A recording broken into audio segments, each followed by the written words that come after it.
My body got taken over by this alter ego of mine. By day, I'm this elegant, proper lady. By night, I'm this bar girl kept by my fiance's younger brother. This night, I woke up early. I opened my eyes and saw Vincent on top of me. My pupils tightened like a startled bird. Yet he only seemed more excited. Is this some new way to please me? I blinked, and there he was, a stranger, pressing down on me. I screamed, trying to break free, but my hands were pinned above my head. Behave, he said, not too happy about it. Finally, I saw his face clearly. It was him, the troublemaker, my fiance's brother, Vincent. Scared me so bad, I struggled even harder. He had to speed up, got off with a grunt at last. Annie, what game are you playing now? The name made me pause. Annie? Who the heck is that? In the mirror, it's my face staring back. Bruises on my waist, wrinkled clothes, bitten lips, all reminders of the chaos. So this Annie, is that supposed to be me? You done yet? Vincent's indifferent voice came from outside the bathroom. I opened the door, and there he was, shirtless, blocking my way. You leaving yourself, or should I have the driver drop you off? I'll leave on my own. Vincent didn't move. He bent down, narrowing his eyes at me for a second. You're different. I hadn't thought he'd notice so fast, and my heart skipped. But soon, Vincent snorted. I don't care what you're up to. If you want to be my woman, stay in line. I've transferred this month's money to your account. And I don't want today to happen again. I'm the family's only legal heir. 3 months ago, I found myself acting strange. First, a few revealing dresses I had never worn showed up at the back of my closet. Then, bags and accessories that didn't match my style. Whoever put them there, they were well hidden, trying to keep it a secret. I checked the security footage. Guess who was hiding these things? Me. Secretly, I went to see a psychologist. Result, dissociative identity disorder. This alter ego is smart, only showing up at night. And she's super careful. For a while, I didn't even know what she was up to at night. Initially, her appearances were rare. Recently, she's popping up much more. What's weirder, I wake up with bruises every time, a different degree each time. Figured she's seeing someone. Never expected it'd be this kind of relationship. And never thought that someone would be Vincent. Today, I'm off to discuss the wedding date. Felix, my fiancé, picked me up early at my villa. Didn't sleep well last night? I lowered my eyes, giving a simple Wounds covered with lipstick still stung. Felix, noticing I didn't want to talk, didn't push. Both families are in business together. My marriage to Felix is largely a business move. And the key to me smoothly taking over the company. With the old man seriously ill, several uncles are eyeing the inheritance. Felix helps me fend off these threats. But now, in this crucial moment, Annie showed up. And even got involved with my future brother-in-law. My headache worsened. My only desire now is to swiftly eliminate my second personality. The dinner was about to begin. Suddenly, the old family home's door creaked open. A voice, arrogantly familiar, called from outside. Heard my future sister-in-law's here? Vincent's back. The lady of the house put on a smile immediately. Even Felix, sitting next to me, smirked a bit. Only I felt my palms sweat, my back stiff as a board. He spoke casually, thought I'd see what kind of fairy has my big brother so hooked he can't eat or sleep, just thinking of marrying quick. As he spoke, he was already in front of us. Felix cheerfully introduced us, Vincent, our youngest son. Vincent, this is. I abruptly stood, cutting him off. I'm Lily, hi. Vincent didn't speak, just stared with those deep brown eyes. After a moment, he said playfully, nice lipstick, sister-in-law, looks like blood stain. What's the shade? Might get one for my little lover. Vincent. Felix chided. Vincent shrugged, pulling out a chair directly across from me, not touching his meal, fiddling with his phone.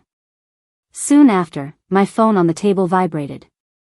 10 p.m., Camelback Racetrack. The number was unfamiliar, but I could pretty much guess who it was from. I glanced up, catching Vincent's teasing look. Felix noticed something off. "What's up?" "Just a work message." I flipped my phone face down on the table. "Busy little sister-in-law, can't sit still even at dinner?" "Lily is now head of the company. You think everyone can just loaf around like you?" Vincent's mother scolded her youngest son. "How about you buckle down and help your brother with the business?" All right, I see I'm not wanted."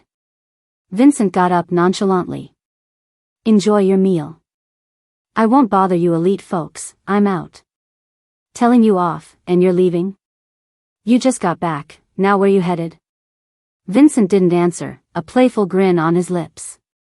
Looking right at me, he said, "We have a long way to go, sister-in-law. My alter ego disorder is a secret I can't let out. The family would never allow a mentally underfit heir." Vincent's sudden presence kept me on edge. I excused myself, pretending to be unwell. Reached out to my psychologist. John was my senior back in the U.S. and the one person I trust most now. As soon as I walked in, I said, "John, I don't care how you do it, hypnosis, electroshock, whatever, I need Annie gone, now. I told you before, you've got to understand her if you want to reconcile with her." "Understand?" "I've been watching her for over 2 months without any progress. She shows up and knocks me off balance, messing up all my plans and my life. I don't want to understand her, I just want to get rid of her." "Then you're just trying to get rid of yourself. A second personality never appears without reason, it suggests some part of your emotions is missing." Suddenly, an image of a girl locked in a basement crying flashed across my mind. I immediately argued, I had a happy childhood, no emotional gaps. Stop trying to fool me with your childhood trauma talk. "Lily, you're way too guarded." John sighed and asked, "Aren't you curious what Annie's really thinking? Why is she hiding from you, knowing your situation, yet still bothering Vincent? Don't rush it, it's not like there's no progress. We've at least got a lead, right?" In the end, I gave in. 10 p.m. I showed up at the spot Vincent gave me. Engines roaring. A group of flashily dressed guys and girls were gathered around someone. "Looks like Vincent's already here." I walked over and, sure enough, saw a bright red bike. Vincent was leaning against it in a black bomber jacket, looking both obvious and cocky. He raised an eyebrow when he saw me. "Hey, isn't this my big shot sister-in-law?" I'd switched to a tight skirt that Annie preferred, a total 180 from my usual sharp, simple style. Pretending not to get it, I asked, "Sister-in-law? Who calls their girl that?" Vincent wasn't anything like his polite daytime self at the old house. He grabbed my chin with one hand and made me look him in the eye. "You're hooked on this role-play thing, don't tell me you don't know who Lily is." "Oh, a princess? How would I know?" "What, is she gonna be your sister-in-law?" "I've heard people say I look a lot like her, but I've never seen her." Vincent squinted, not letting go. I chuckled and said, "Don't tell me you think we're the same person. If I had her background, why would I be stuck on you?" That seemed to convince Vincent. He loosened his grip just as I thought he believed me. And then he leaned in and bit my lip, hard. I tasted blood as he slowed down, turning aggressive into slow and deliberate. After a moment, he let go, dabbing his finger across the wound on my lip. Smudged the not yet dry blood. "That's the right shade." Vincent had me there to watch them race. "Get on." He patted his motorcycle. I just wanted to get rid of my second personality, not risk my life. So I declined, "I'm good watching." Someone overheard and looked astonished. "This bike's worth millions, nobody usually gets to touch it, and now he's offering a ride?" "Vincent, don't play favorites, let us try." Vincent ignored them and kept looking at me.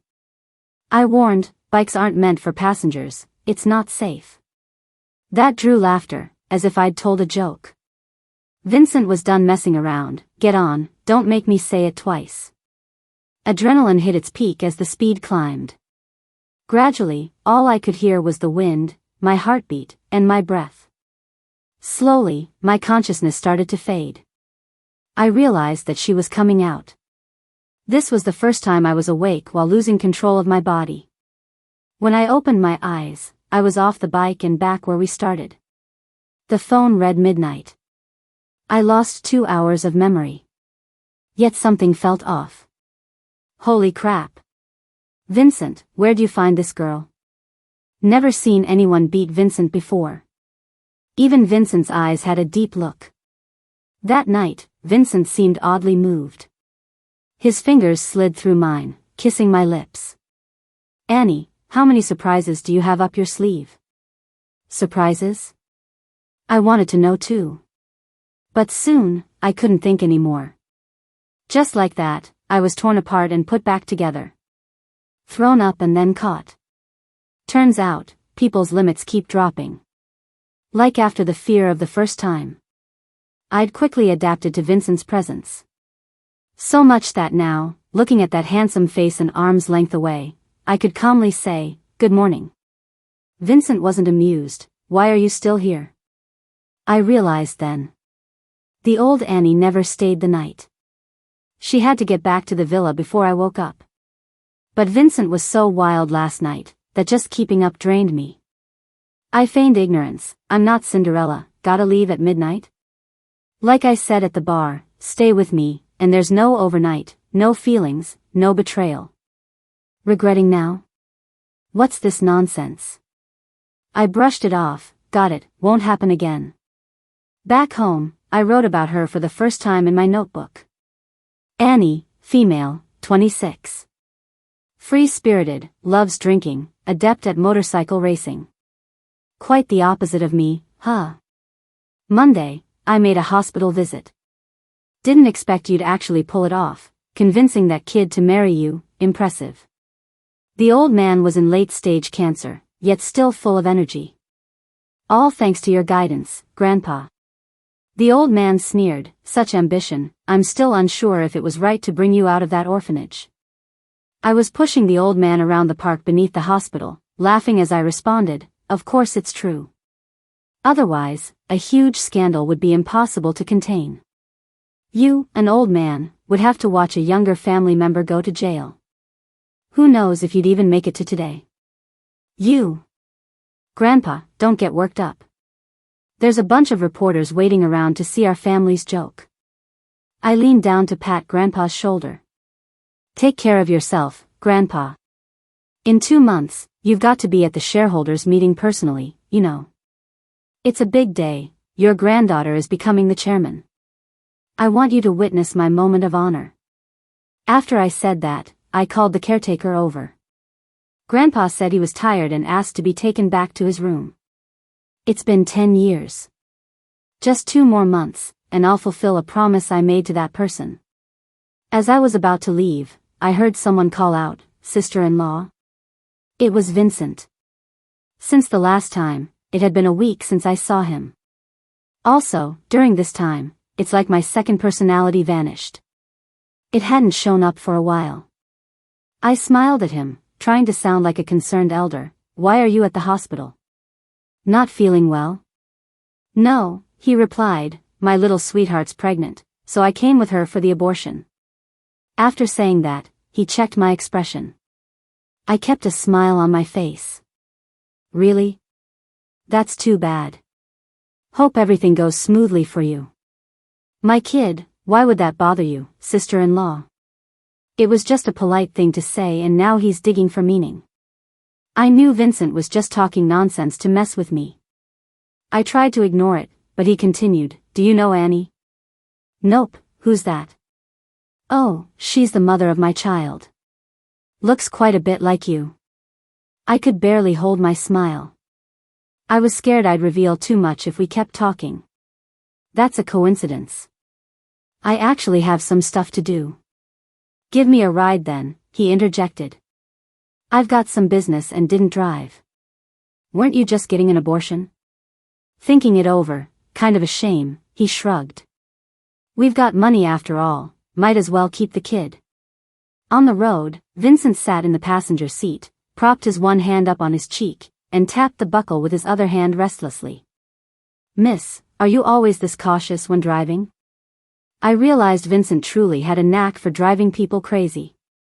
Even though I hadn't had a real emotional reaction in years, at that moment, I really wanted to yell, "Brat, if you don't like the speed, get out and walk."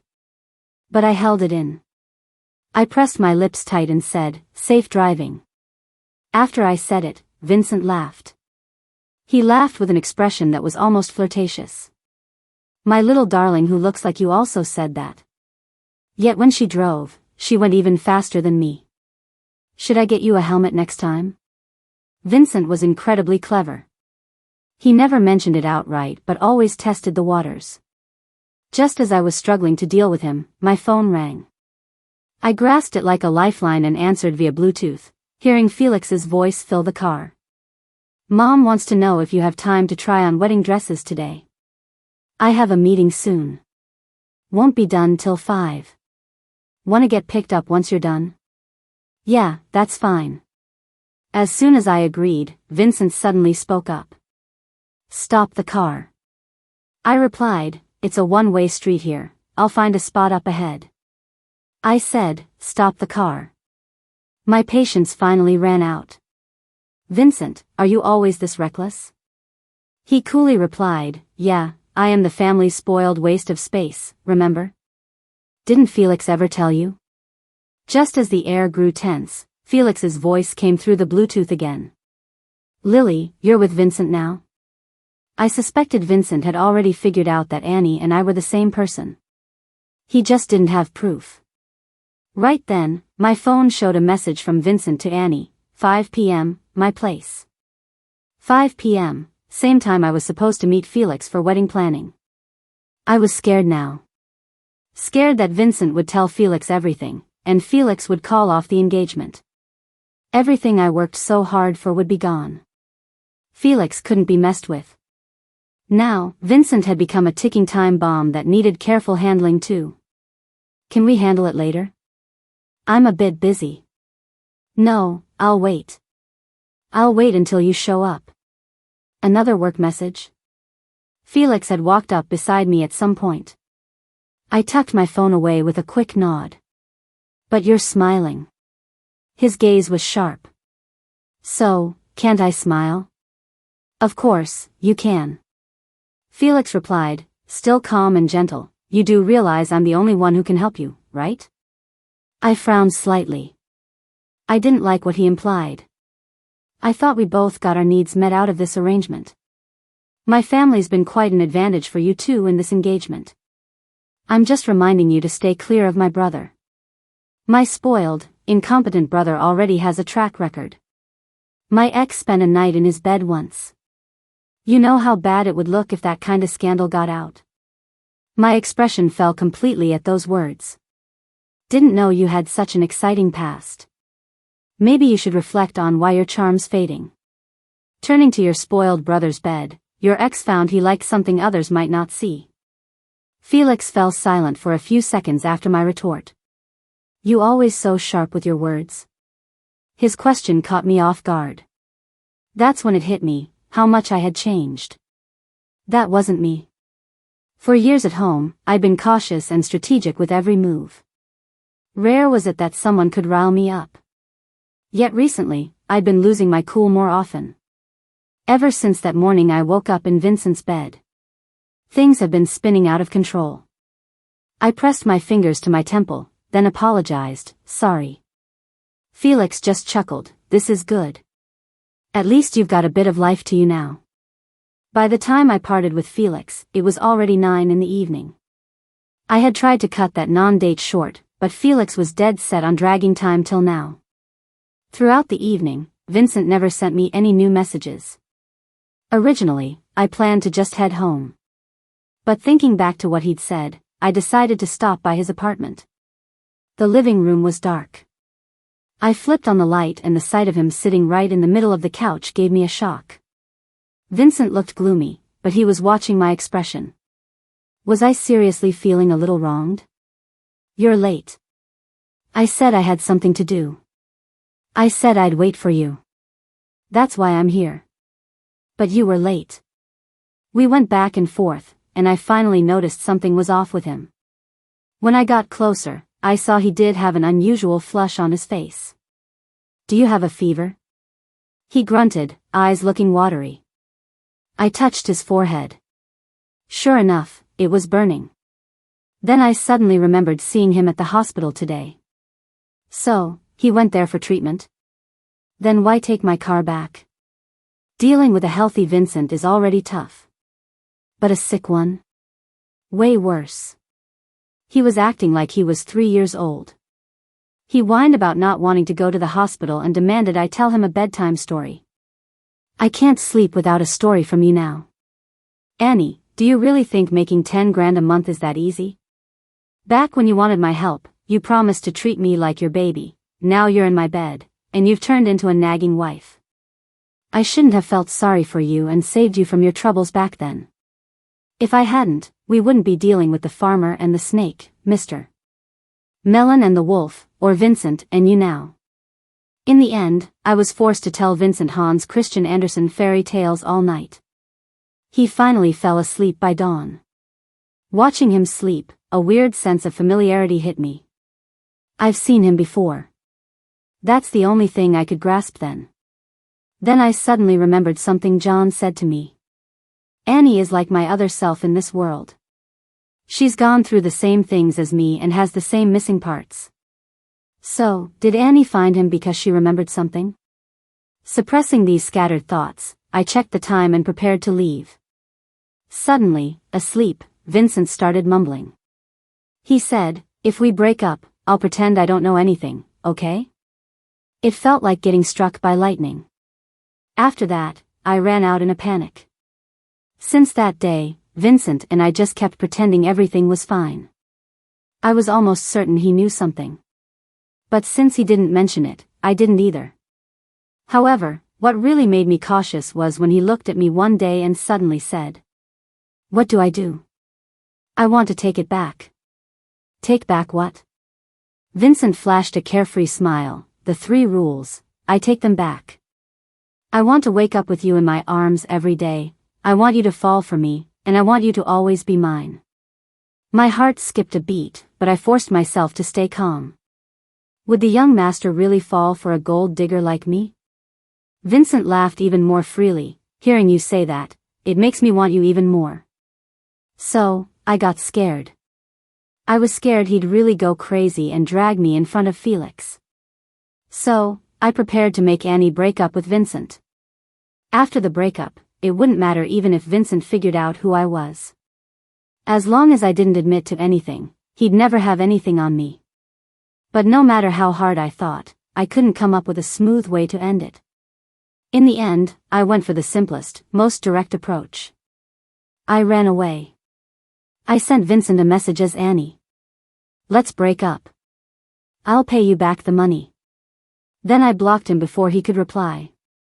I told myself it was Annie who betrayed him. In a way, Annie doesn't really exist in this world. I'm the main personality. I have total control over this body and my emotions. But for some reason, I felt unexpectedly down. I thought Vincent would go crazy trying to find me. I mean, find Annie. But he didn't. For a long time afterward. Vincent didn't show up. I even subtly asked Felix a few times. There was no sign of anything unusual. His feelings for Annie were just like that. Soon, it was time for the engagement party. On the day, I finally saw Vincent, who had been gone for so long. He seemed thinner. But still had that carefree, rogue look. He exchanged a few words with Felix and then took his seat. When he saw me, it was as if I was a stranger. This is the result I wanted. Yet, that sadness started creeping in again. I thought Annie must be the one feeling sad. Since it was the engagement party, most of the guests were close family.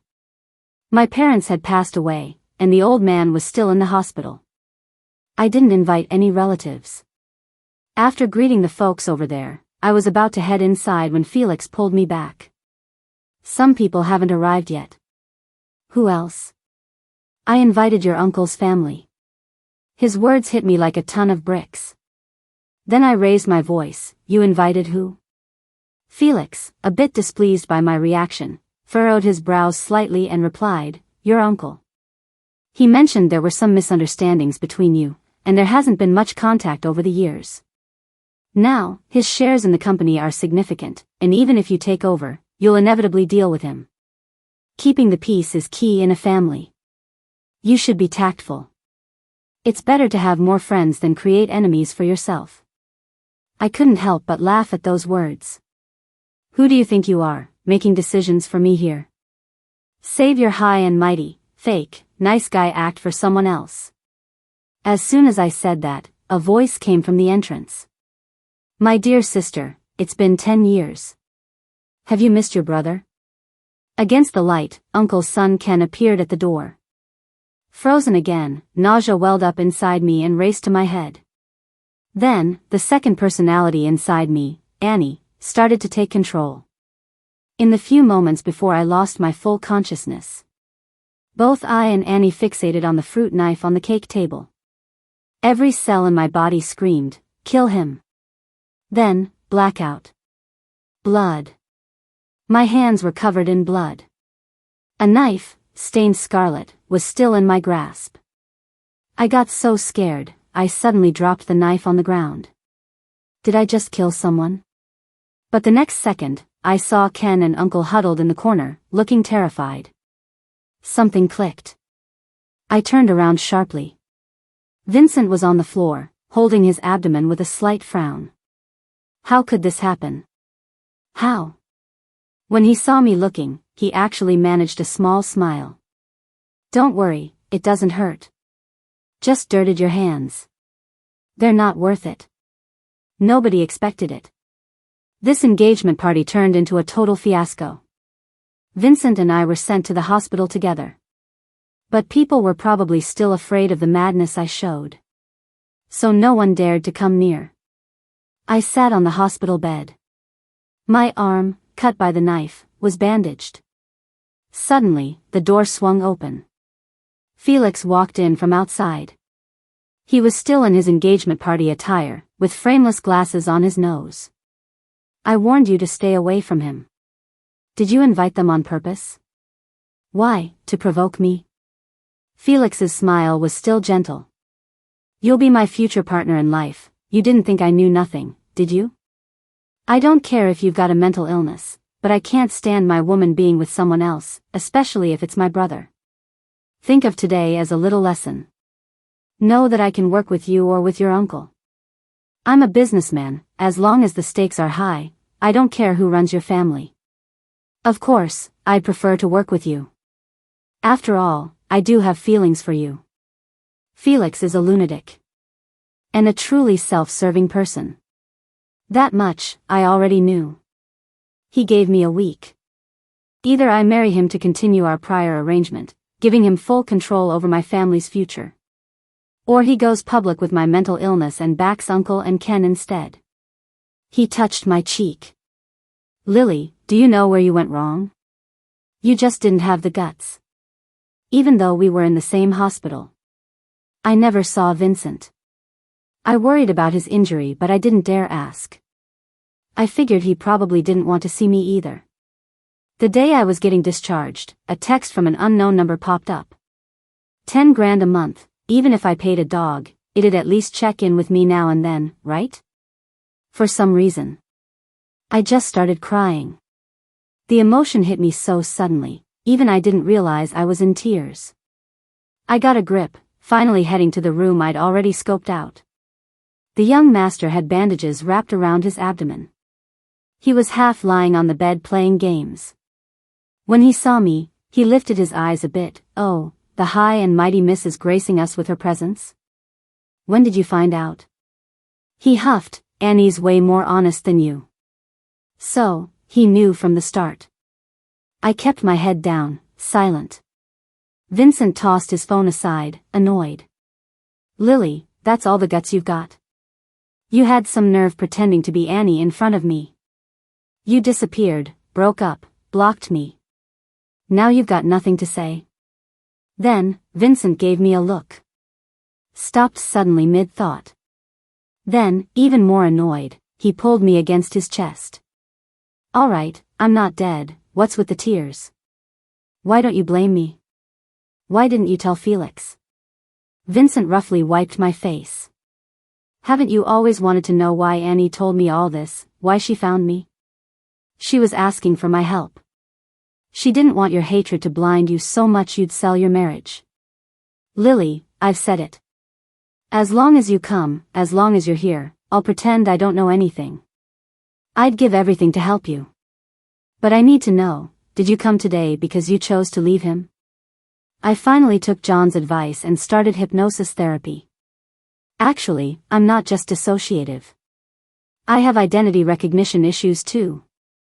For the past 10 years, I've lived as Lily. But I'm not Lily. Lily's my twin sister. And I'm Annie, the one abandoned at an orphanage due to health issues. The real Lily is dead. Died at the hands of Ken's family. The old man knew what his son and grandson did but chose to cover it up. Afraid of word getting out about Lily's death. He took me from the orphanage. Since then, I've lived as Lily in the old manor. Ken, who tormented Lily to death, was quietly sent abroad. If it weren't for the diary my sister hid deep in the cabinet, I wouldn't have known about her. The sister who visited me in secret, who gave me all her spare change. She suffered so much in that luxurious-looking villa. She never mentioned it. Not once. She only ever said, Annie, even if we're apart, I love you. Annie, I'm sorry. I can't take you home right now, it's hard for you here. But really, she's the one who had it the hardest. So I have to live. I have to live to avenge my sister. I suppressed all the wildness born in the orphanage. Learned to act like my sister, like a poised young lady. Gradually, I forgot I was Annie. I fully became Lily. Because from the moment I stepped into the old manor, I had just one belief to live by. I'd burn the whole family down with her. After some therapy sessions, I was getting better. But one thing I didn't understand. If the repressed self, my second personality, Annie, came out after I sold myself to marry Felix for profit, how did it find you? What if you told your brother? Wouldn't it all backfire? Don't you remember me?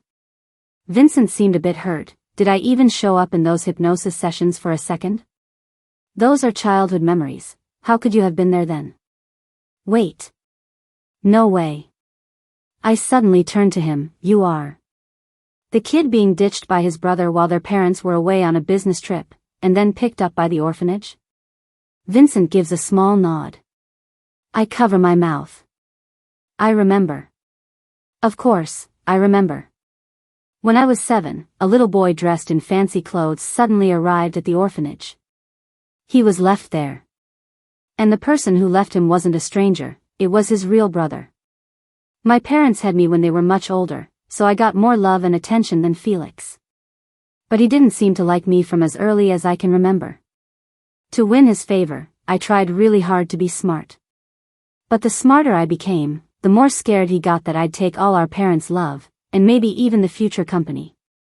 So while our parents were away, he pretended to take me out and then left me in another city. He was taken back home 2 months later.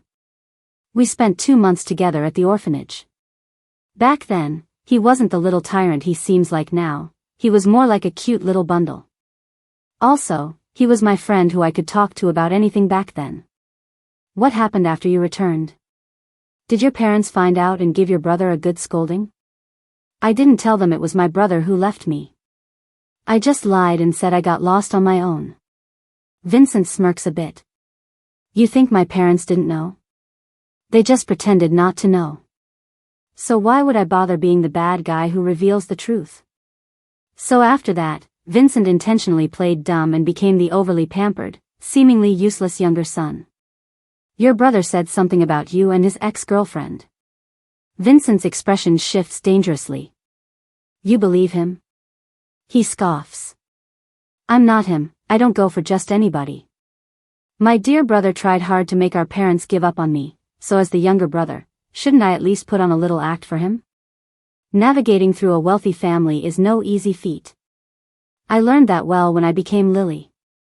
Just when I was about to offer some words of comfort, I heard him say, but later I realized being a useless person isn't bad. I can just collect money for doing nothing every month. Still pretty sweet. After fighting alone for 10 years, suddenly I had an ally I could trust. Surrounded by Vincent's presence, I slept especially sound that night. A week later, Felix reached out as we'd agreed.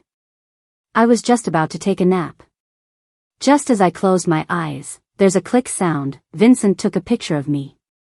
Then he started typing wildly on my phone. I frowned. What are you doing? He turned the screen towards me. It was a chat with Felix. Felix, thought about it? Me, what do you think about my wife? Pretty, right? Me, sleep pic. JPG. After giving up on Felix as a shortcut, I realized I had to plan an entirely new path to success. The board meeting was approaching fast. My relationship with Felix had completely deteriorated. With the old man's wishes and Felix's cleverness, the company's control was likely to fall into our uncle's hands. I was never really interested in holding control of the company. But it was the only way to completely cut off my uncle's family from money and power. I'd been putting in long hours at the company lately, discussing takeover strategies with trusted folks. Yet, time was tight, and with limited accessible funds, our progress was slow. I was leaving early and coming back late every day until one night, I saw a cake on the table when I came home at dawn.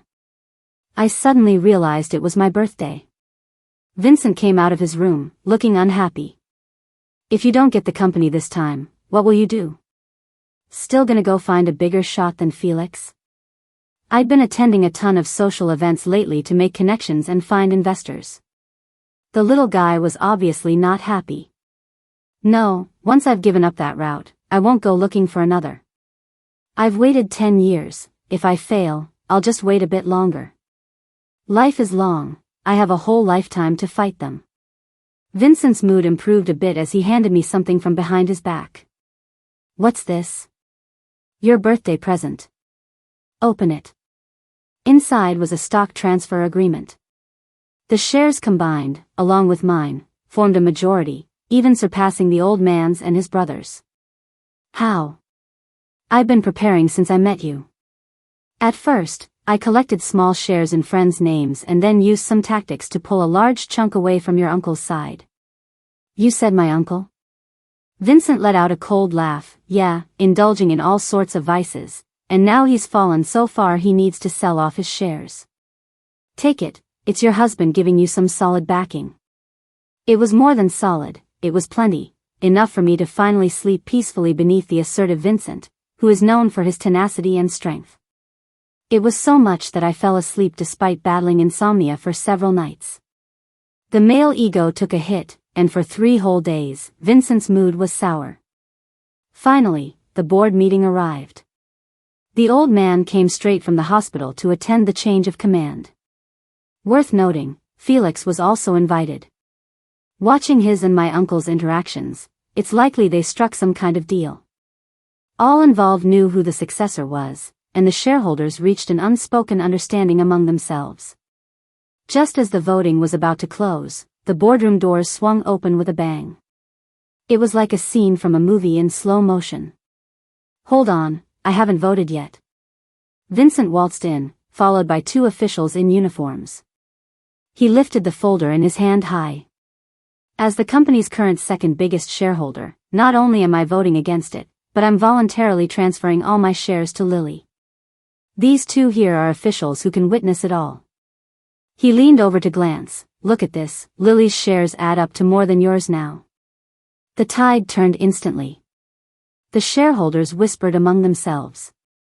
Felix, sitting at the far end of the table, had a bright yet indescribably complex expression on his face. Who are you, And why are you causing trouble here? Ken was the first to stand up to defend his dad. Who he is doesn't matter. What matters is who I am now. I smirked at Ken. I'd advise you not to stir things up here. Today, no one can block the blade for you. Hearing that, Ken indeed wobbled his hefty body in fear. You just climbed up by grabbing onto some guy, we'll see. No need to wait and see. I've got a gift for you. With that, the police, who I had brought in earlier and were waiting by the door, walked in. They went up to my uncle and Ken. Sir, please come with us for an investigation. Before my uncle could speak, Ken suddenly struggled and shouted angrily. Why should I go?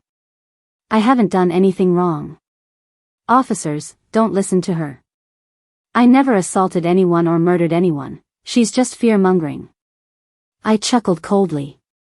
Oh, I originally reported your dad embezzling funds and using them to launder money in the US for you. But thanks for the reminder. Officers, I now report Ken and his father for illegal detention, sexual assault, and murder. Ken, another country isn't a haven for criminals, nor is it a paradise. You will face justice and must face justice. 6 months later, the verdict came out. Ken was sentenced to death for murder by abuse. And my uncle, being an accomplice with several charges, was sentenced to life. It was supposed to be a difficult case because of time and resistance in reopening it, but Ken's big mouth sped things up. Ken and his dad getting locked up worsened Grandpa's health. One day, I went to the hospital to see him. As usual, we walked around the small park outside. I told him that with my lead, the business is thriving, and he need not worry. Oh, but there's a little thing you should know. We've renamed the company. I thought the old name was unlucky. With the unanimous agreement of the board, the renaming ceremony is today. Too bad you missed the drums and fireworks. Grandpa's hands shook with anger, but he didn't have the strength to speak now. I smiled and massaged his shoulders. Grandpa, you must hang in there, live on. I want you to see how I, bit by bit, reclaim everything that belonged to my sister. In June, I took Vincent to visit my sister. The girl in the photo wore a bright smile, her life forever frozen at 16. Are you leaving on your own, or should I have the driver take you? As Lily, you will belong only to you from now on. Annie, I belong only to myself now. Because of what happened back then, our wedding planning started roughly. One night, I had just fallen asleep when his phone started buzzing like crazy. All from the family home. Aren't you gonna answer? Ignore it. I found it odd. Vincent shrugged it off casually. My brother's love child got exposed, and the company stock dropped significantly, so Dad's probably panicking and wants me to check on things. Love child? Didn't I tell you before? Our family's loaded, we can afford to raise a few. So back at the hospital, he was hinting to me. I glanced at the unfazed Vincent and narrowed my eyes. Was it you who leaked the info? Yeah, it's not a huge deal, but it'll annoy them for a while. Then he smirked. If I'm not comfortable, they shouldn't be either. No rush, I've got plenty more in store. One thing at a time. Even though Vincent never aimed to compete with Felix for power, a guy who could acquire over half the company's shares in no time isn't without resources and influence. Vincent, he isn't the tag-along little brother anyone can just discard anymore. Sure enough, a couple of days later, Felix brought their parents over to discuss our wedding. The atmosphere was so peaceful, it was like they forgot I was ever betrothed to Felix. The whole situation amused me. Our little loser has really stepped up. Didn't you ever think about taking over the company? The little loser twitched his brow immediately at that. Absolutely not. Just being a slacker who doesn't work and still gets money suits me well. I looked at the pile of reports and documents. Being a slacker sounds great.